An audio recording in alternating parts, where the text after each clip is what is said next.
कहानी की शुरुआत होती है वर्ल्ड वॉर 2 के दौरान। साइटो नाम के एक जापानी बिजनेसमैन को कुछ दूसरे बंदियों के साथ जापान वापस भेजा जा रहा था, जहां उन्हें गुलामी में काम करना पड़ेगा। साइटो को सबसे दूर अकेला रखा गया था। जल्द ही 2 पहरेदार उसे शिप के कमांडर के पास ले गए। कमांडर ने उसे नफरत भरी नजरों से देखा और कहा कि अपने देश से गद्दारी करना माफी के लायक नहीं है, लेकिन मौत की सजा तो बहुत आसान होगी तुम्हारे लिए। जो गुनाह तुमने किया है उसके लिए काफी नहीं है। तभी कुछ दूसरे सिपाही ब्रॉन्सन नाम के एक दूसरे कैदी को पकड़ के ले आए। ब्रॉन्सन ब्रिटेन से था। उसके अंदर जापानी लोगों के लिए गहरी नफरत भरी हुई थी। कमांडर ने फिर अपना प्लान बनाया। इन दोनों की जितनी भी जिंदगी बची है उस दौरान ये जंजीरों से एक दूसरे से बंधे रहेंगे। सिपाही आगे बढ़े और दोनों के पैरों को हथकड़ी से जोड़ दिया। ब्रॉन्सन ने कहा कि मुझे मार दो, बस एक जापानी के साथ मत बांधो, लेकिन किसी ने उसकी बात नहीं सुनी। ऐसा लग रहा था मानो यही उनकी किस्मत है। लेकिन तभी उस जहाज के ऊपर दुश्मनों का हमला हो गया और वहां जितने भी सिपाहियों को बंदी बना रखा था उन सब ने बगावत शुरू कर दी। ब्रॉन्सन और साइटो इस मौके का फायदा उठाकर भागे और सिपाहियों के साथ लड़े।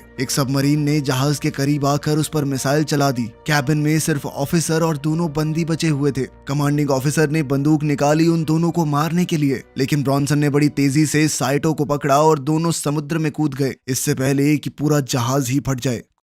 कुछ घंटों बाद ब्रॉन्सन तैरते हुए साइटो को एक सुनसान आइलैंड तक ले गया। जमीन पर पहुंचकर वो बेहोशी में गिर पड़ा। अगले दिन साइटो ने उठकर सोचा कि ये सब एक बुरा सपना था, लेकिन जब उसने अपने पैर में जंजीर देखी तो सच से सामना हुआ। उसने ब्रॉन्सन को जगाने की कोशिश की, लेकिन वो बेहोश पड़ा रहा। पास में एक सिपाही की लाश भी मिली जो किनारे पर बहकर आ गई थी और साइटो ने उसकी बंदूक निकाल ली। अब वो सोच ही रहा था कि ब्रॉन्सन को गोली मारकर आजाद हो जाए, लेकिन ब्रॉन्सन ने अचानक उठकर उस पर हमला कर दिया। दोनों के बीच में जबरदस्त लड़ाई हुई। जब वो दोनों समुद्र के किनारे लड़ रहे थे तभी पानी से एक भयानक सी चीख सुनाई दी। ब्रॉन्सन ने साइटो को समुद्र में धकेलने की कोशिश की, लेकिन साइटो के घायल पैर से खून बहने लगा, जिसे सूंघकर वो अनजान जीव उनके पास आने लगा। इस जीव ने ब्रॉन्सन को झटके से खींचा और उस पर हमला किया। तेज पंजे और बिजली जैसी रफ्तार। साइटो ने तुरंत बंदूक उठाई और पहले ब्रॉन्सन पर निशाना साधा, लेकिन ब्रॉन्सन को ना मारते हुए उस जीव को मार दिया। वो जीव पीछे हटा और पानी में गायब हो गया। ब्रॉन्सन अब घायल हो गया था। दोनों समझ गए कि इस आइलैंड पर उनकी आपस की दुश्मनी से कहीं ज्यादा खतरनाक कुछ और मौजूद है। दोनों ने एक समझौता किया ताकि जिंदा रह सकें। बीच से थोड़ी दूर जाकर ब्रॉन्सन ने पूछा कि वो जीव क्या था, लेकिन वो दोनों अलग भाषा बोलते थे, तो साइटो ने सिर्फ समझने का नाटक किया, लेकिन उसका चेहरा साफ दिखा रहा था कि वो जानता है कि उसने अभी क्या देखा है। साइटो कुछ वक्त के लिए चुप रहा, सोचता रहा कि आखिर कैसे बचा जाए, लेकिन आखिर में हताश होकर वो समझ गया कि यहाँ मरना तय है। लेकिन ब्रॉन्सन ने उसे तुरंत रोक दिया और कहा कि तुम पागल हो गए हो क्या। फिर उसने बंदूक की आखिरी गोली निकालकर साइटो को दी और कहा कि हम दोनों को मिलकर उस जीव से लड़ना होगा जो उनका पीछा कर रहा है।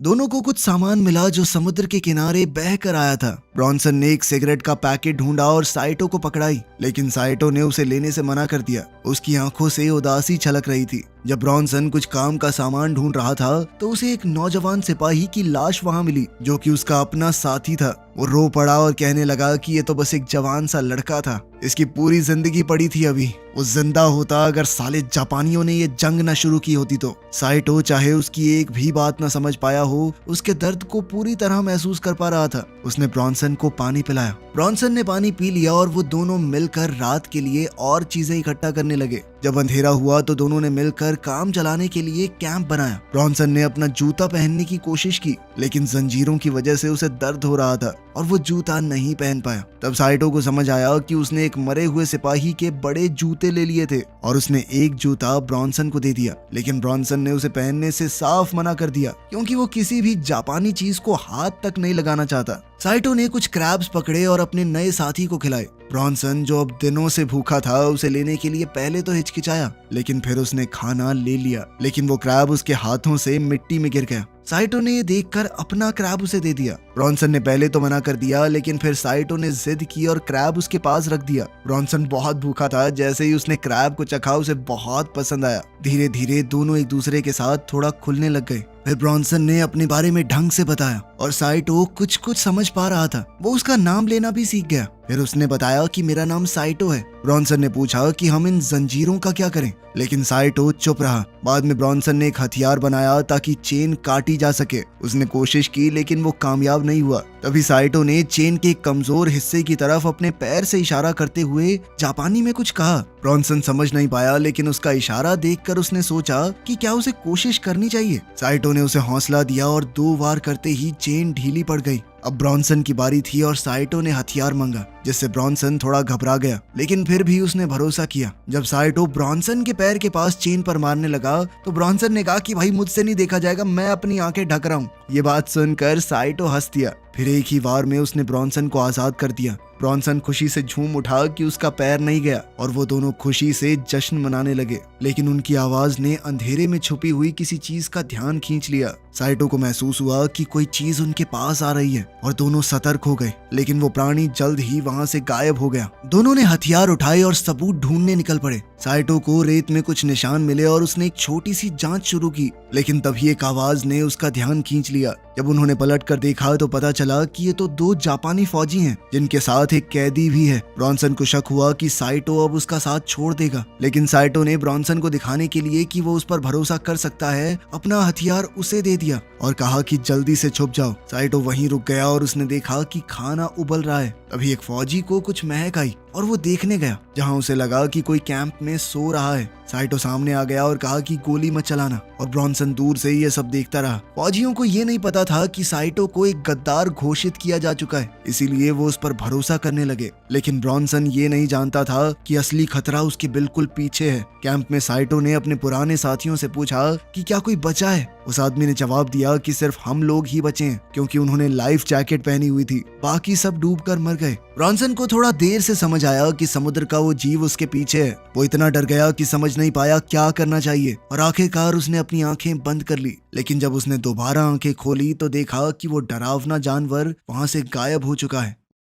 अब जापानी फौजी साइटो से पूछताछ कर रहे थे कि क्या पक्का यहाँ पर कोई और नहीं है। साइटो ने कहा कि वो अकेला है, लेकिन सिपाहियों को शक हो गया, क्योंकि उन्हें ब्रॉन्सन के वहां होने के कुछ सुराग मिले थे। एक फौजी अपनी तलवार लेकर उठा और कहने लगा कि जहाज डूबने से पहले एक अफवाह उड़ी थी कि एक गद्दार और दुश्मन को एक साथ जंजीर से बांध दिया गया है। जब उन्होंने साइटो के पैर से कपड़ा हटाया तो वो समझ गए कि साइटो एक गद्दार है। दूसरे फौजी ने उससे पूछा कि वो भगौड़ा कहाँ पर है। साइटो ने कहा कि वो मर चुका है, और उसने एक कब्र की ओर इशारा किया जहां उन लोगों ने ब्रॉन्सन के दोस्त को दफनाया था। एक जापानी फौजी ने कहा कि साइटो सिर्फ एक गद्दार नहीं, झूठा भी है, और धमकी दी कि अगर उसने सच नहीं बताया तो वो उसका गला काट देगा। तभी एक भयानक दहाड़ पूरे टापू पर गूंजी और सब लोग रुक गए। वहां मौजूद दूसरा कैदी डर के मारे चिल्ला पड़ा कि ये जीव जो भी है इंसान तो नहीं है। वो घुटने के बल गिर गया और अपने बचाव के लिए प्रार्थना करने लगा। एक सैनिक ने सबसे छोटे सिपाही से कहा कि जाके देखो किस चीज की आवाज है। वो ब्रॉन्सन के पास पहुंचा।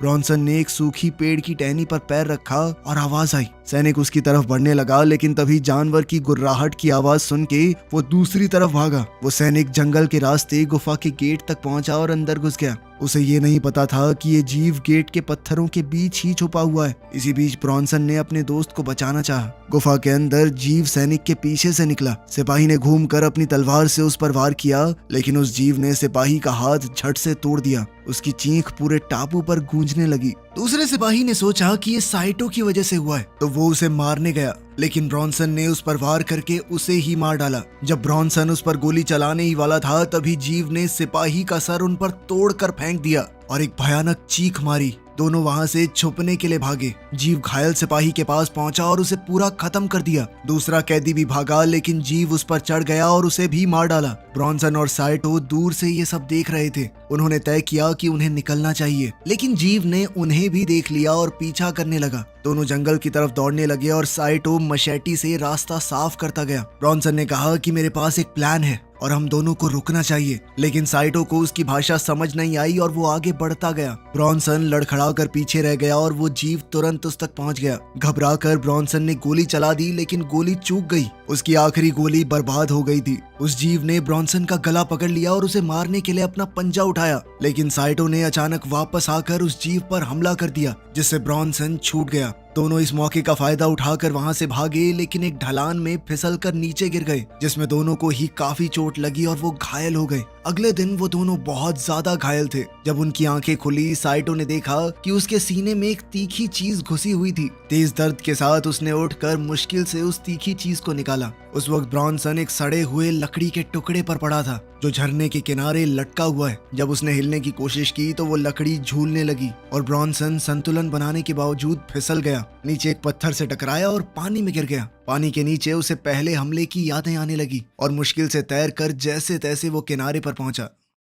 साइटो को दूसरी तरफ मरे हुए सिपाही की कटाना मिल गई। अब दोनों अलग हो चुके थे और नदी के साथ साथ चल रहे थे। झरने के ऊपर से उस जीव ने एक दिल दहला देने वाली चीख मारी जो जंगल में गूंज उठी। उन दोनों को ही ये चीख सुनाई दी। दोनों चौकन्ने हो गए और साइटो जो कि नदी से पानी पी रहा था ठहर गया और अपने दोस्त को ढूंढने निकल पड़ा। ब्रॉनसन अकेले ऊपर चढ़ता रहा जब तक एक बड़े झरने तक नहीं पहुंच गया जो उसके आगे का रास्ता रोक रहा था। उसने फिर भी किसी तरह आगे बढ़ने का फैसला किया। शाम होने लगी और वो दोनों अभी भी अलग अलग थे। साइटो अब नदी के किनारे से निकलने की कोशिश कर रहा था, लेकिन लाख कोशिशों के बाद भी वो ब्रॉनसन को ढूंढ नहीं पाया। इसी बीच ब्रॉनसन झरने पर पहुंचा और सोचा कि थोड़ा आराम कर लिया जाए, लेकिन उसे पास से ही कुछ आवाजें सुनाई देने लगी। साइटो अभी भी जंगल में भटक रहा था। उन आवाजों को सुनकर वो चौकन्ना हो गया। ब्रॉनसन आखिरकार गहरे हिस्से से बाहर आया और किनारे पर बैठ गया, लेकिन तुरंत ही उसने अपने बाजू में किसी की मौजूदगी महसूस की। जब वो देखने के लिए मुड़ा तो एक बड़ा मगरमच्छ वहां पर था।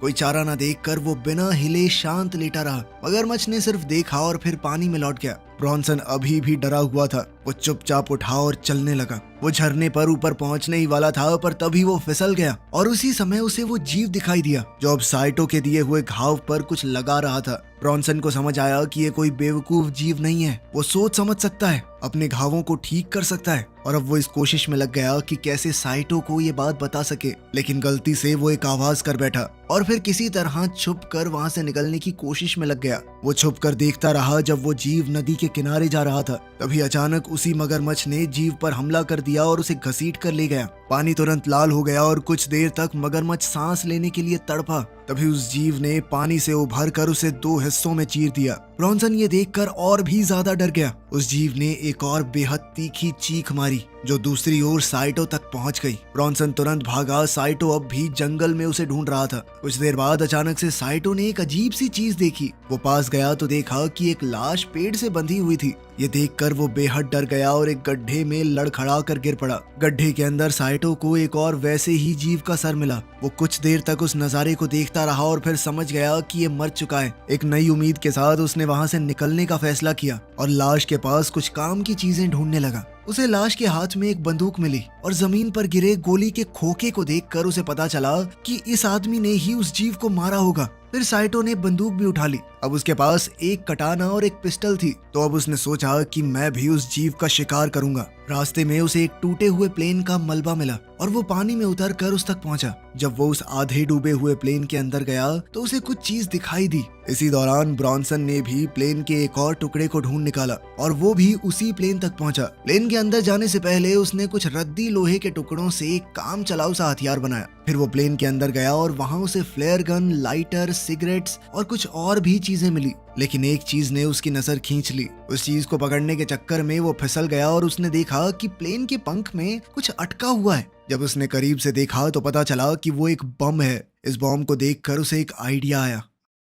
अब ब्रॉनसन ने थोड़ी देर आराम किया और एक सिगरेट जलाई। सिगरेट पीते हुए उसे किसी के कदमों की आहट सुनाई दी। जब उसने मुड़कर देखा तो वहां साइटो खड़ा था। ब्रॉनसन ने उससे पूछा कि वो कांप क्यों रहा है और साथ ही उसे सिगरेट थमा दी। साइटो ने मना कर दिया और कहा कि उसे कुछ जरूरी दिखाना है। ब्रॉनसन को कुछ समझ नहीं आया तो साइटो ने अपने लाइटर का इस्तेमाल करके उसे समझाने की कोशिश की। दोनों एक साथ एक गुफा तक गए और वहां पहुंचकर साइटो ने एक अजीब सी चीज की ओर इशारा किया। दोनों ने देखा कि वैसी ही एक मादा एक और अंडे को सेक रही थी। ब्रॉनसन धीरे धीरे उसके पास गया, लेकिन साइटो ने उसे चेतावनी दी कि ये एक मादा है, इससे दूर रहो, ये अपने घर और बच्चे को बचाने के लिए बहुत ज्यादा खतरनाक हो जाती हैं। लेकिन ब्रॉनसन ने कहा कि वो बिना उसे मारे यहाँ से जाएगा नहीं। साइटो ने उसे समझाने की कोशिश की कि अगर हमने एक मादा को मार दिया तो ये बाकी के जीव बहुत ज्यादा खतरनाक हो जाएंगे, वो किसी भी हाल में हमें खत्म करके रहेंगे। लेकिन ब्रॉनसन ने कहा कि या तो वो जिंदा रहेंगे या हम। उसके पास एक आइडिया था और उसने साइटो से अपने साथ चलने के लिए कहा।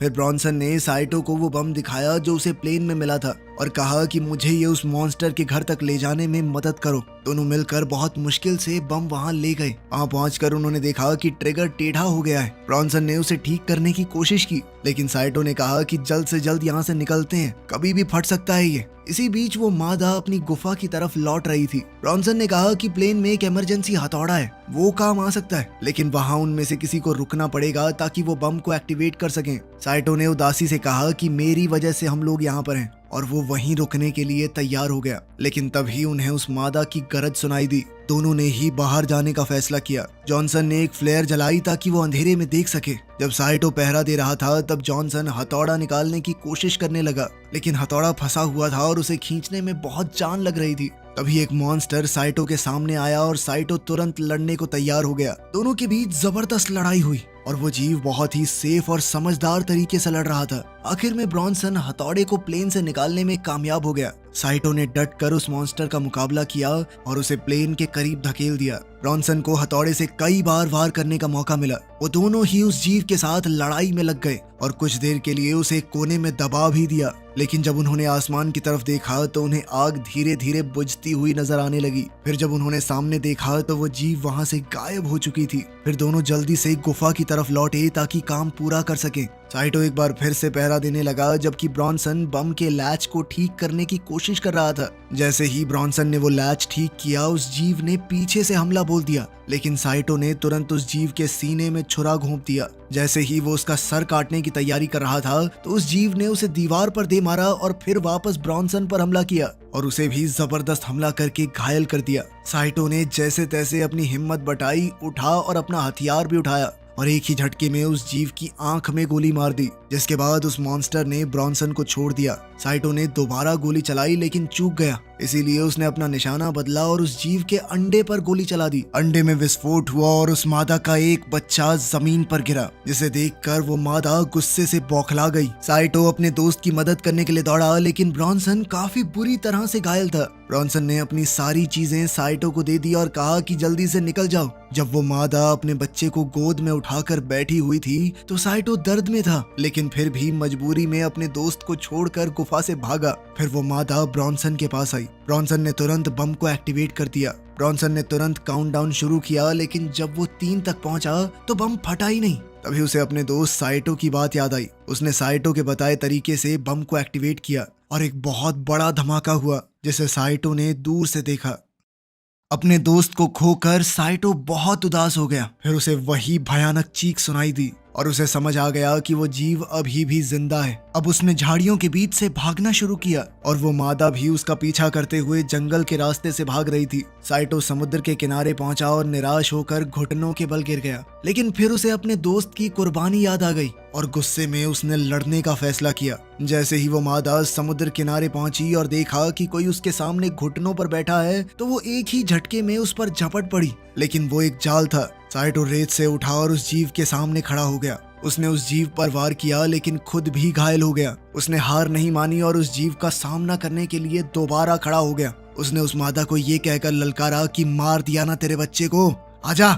जैसे ही उसने साइटो पर वार किया, साइटो ने उसके पेट को चीर डाला और वो मादा जमीन पर गिर पड़ी। वो उस कमजोर पड़ चुकी मादा के पास गया और उसके ऊपर झुककर अपनी तलवार निकाली, लेकिन उसे मारने की बजाय उसने वो तलवार उसके पास ही जमीन में घुसा दी और कुछ कदम पीछे हटकर एक फ्लेयर गन को उठाने लगा। तभी जंगल की तरफ से कुछ और आवाजें आई और वो समुद्र के किनारे की तरफ चलने लगा। वहाँ वो आग जलाने की कोशिश कर रहा था, लेकिन फ्लेयर टूटा हुआ था। अब उसकी आखिरी उम्मीद भी टूट गई। एक थका और हारा हुआ साइटो रेत पर गिरकर बेहोश हो गया। कुछ घंटों बाद साइटो की आंख एक अमेरिकी जहाज पर खुली, जहां एक ऑफिसर उससे पूछताछ कर रहा था। साथ में एक जापानीज ट्रांसलेटर भी था। ऑफिसर ने पूछा कि क्या ब्रॉन्सन ने उसकी मदद की थी, लेकिन साइटो चुप रहा। फिर ऑफिसर ने ट्रांसलेटर से कहा कि इससे पूछो इसने क्या किया है, इसका जुर्म क्या था। साइटो ने जवाब दिया कि मैंने अपने ही कमांडर को मार दिया, क्योंकि वो बेकार ही मेरे सारे साथियों को मौत की तरफ धकेल रहा था। ऑफिसर फिर से ब्रॉन्सन के बारे में बात करने लगा और साइटो को उसके साथ बिताए हुए पल याद आ रहे थे। आखिर तक आते आते वो दोनों सच्चे दोस्त बन गए थे। ऑफिसर ने पूछा कि क्या कोई और भी जिंदा है उस आइलैंड पर। साइटो ने कहा कि वहाँ कोई नहीं बचा। फिर वो जहाज की खिड़की से बाहर देखने लगा। जब उनका जहाज किनारे से दूर जा रहा था तब पता चला कि वहाँ तो वैसे कई और जीव भी जिंदा हैं और इस आइलैंड पर उनका ही राज रहेगा। वीडियो पसंद आई तो लाइक कर देना, चैनल को सब्सक्राइब कर लेना। मिलते हैं अगली वीडियो में।